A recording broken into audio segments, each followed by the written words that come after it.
Nicholas J. Fuentes says it's not important that he has a kid because it's only a problem that in general that people of Anglo-Saxon descent or Western European descent have children, and that he's a soldier and he doesn't want to be tripping over toys and listening to his wife because he's focusing on his work.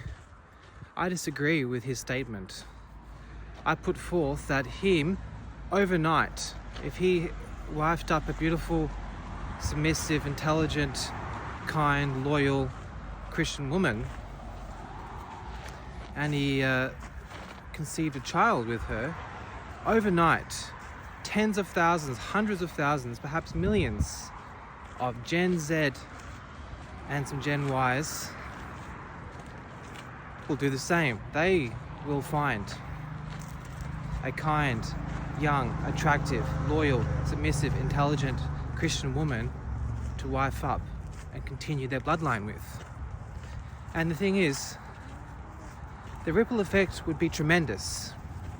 Women will start noticing that there are men worth marrying and conceiving with, and so their behavior will change.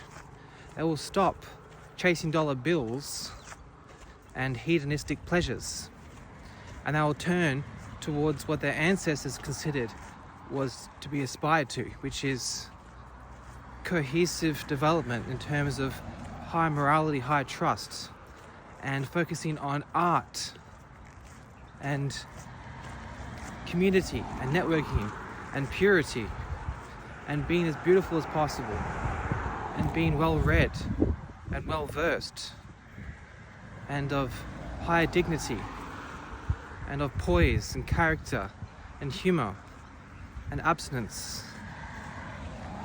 And it'll be a huge ripple effect. And he thinks Nicholas Fuentes is a very well-spoken gentleman, and he has a lot of good points.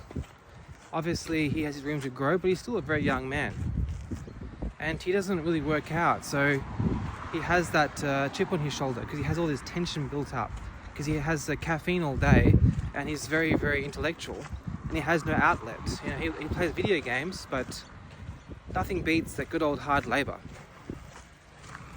like walking the dog.